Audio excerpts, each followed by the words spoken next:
ও ছোটোবেলা থেকেই মানুষ এখানে আসতো, এসে জ্যাঠা কেমন আছো, জেঠি কেমন আছো বলতো।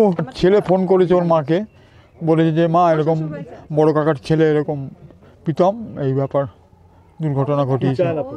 আমরা চাই সত্যিটা বেরোক, যে কেন কি ব্যাপার হলো, কেন হলো, কি কারণ। আমার তো মনে হয় ওর এটা তো করা উচিত ছিল না। জানি না এখনকার ছেলেদের মাস পরে ওর বিয়ে, তা এটা শুনে আমরা খুব খুশি হয়েছিলাম। যাক, ওর মা তো খুব কষ্ট করে ওকে মানুষ করেছে, খুবই কষ্ট করেছে। তাই আমরা চাই সত্যিটা বেরিয়ে আসুক, কী কারণ। এর সঙ্গে যদি কেউ জড়িত থাকেন সে যেন শাস্তি পায়। না জেনে এখন সেটা কী করে দেখিনি না। আমার তো মনে ওর তো মত ছিল, ওর মত ছিল যে মা এই বিয়ে করুক, কারণ দীর্ঘদিন ধরে মেয়েটি খুব স্ট্রাগেল, খবরে দেখেছি আমরা, স্ট্রাগেল করেছে মেয়েটি, খুবই স্ট্রাগেল করেছে, করে ছেলেটাকে মানুষ করেছে।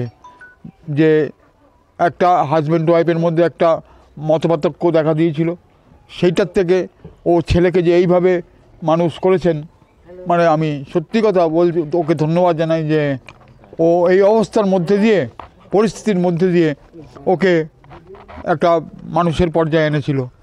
কিন্তু হঠাৎ করে কি হলো জানি না।